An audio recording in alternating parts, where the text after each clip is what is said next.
This story was told in the perspective of an 18-year-old girl. It was mid-December. I was young. I never believed stalkers or ghosts were real until one day. I went out with my friends in the afternoon before Christmas so I could buy decorations for my house. I used to come to this mall very often, but I was not feeling too good this time. I kept on feeling like someone was watching me. While I was driving back home, I thought that someone was following me. I checked my rear view to see a black Ford behind me. I did not want to jump to any false conclusions, so I took a different way home this time. And that was the biggest mistake I have ever made. It was around 1:30 in the morning. I woke up due to a car alarm setting off. I looked outside my window to see if everything was fine. But then I saw the same black Ford outside, except the person was staring at me with his white, empty eyes, and the knife in his hand was dripping blood. I ran to my phone so I could call the police. As I dialed the number, I heard knocking on my door. That knocking then became banging. I started to panic. I didn't know what to do. I grabbed the rod in my closet which I used to hang my clothes on. Suddenly, I heard the door slam open and footsteps coming up the stairs. I knew that I was done for this time.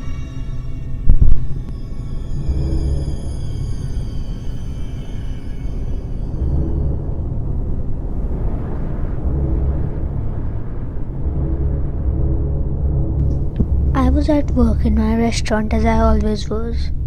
I didn't like working night shifts, but I did not have an option as this was the only job I could find. It was around 11:30 in the night when I got a message saying, Hi, how are you? I thought it was just an old friend who I'd forgotten about, so I kept on talking to her. Everything was going fine until she started asking me some weird questions, saying, I like the carpet in your house. Those words made a chill run down my spine. I had never told anyone where I lived, not even my best of friends. Suddenly, I heard a glass smash and the light went out. Come out, Jack! The voice said. I went to the staff room and locked the door in terror. I was there for about 2 to 3 hours, but then I finally heard sirens. I looked outside my door and I saw that there was police outside. I talked to a cop asking who this girl was. This woman is a crazy killer who broke out from a mental asylum, and the neighbors heard the gunshot. That's why they called us. He said. While I was walking past the cop, I saw that girl again, but this time she was staring at me with a cracked smile on her face.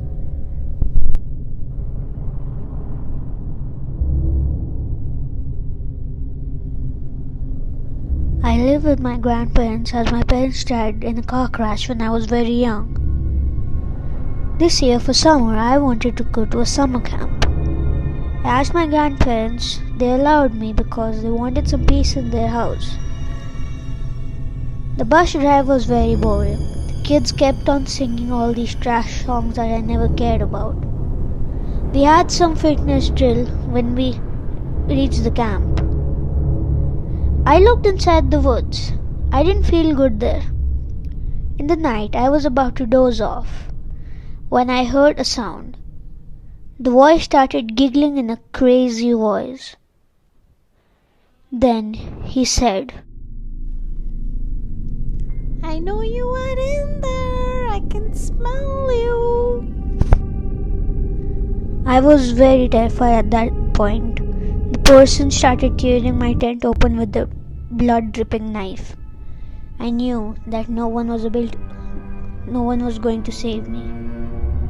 I had lost all my hope. and I was prepared to die until I heard a gunshot. I looked outside my tent and I saw that my coach was standing outside with a shotgun in his hand. I asked him what was going on. The woman has been all over the news for murder. We suspected that she was hiding in the woods. After that experience, I never ever wanted to go to any camp ever again.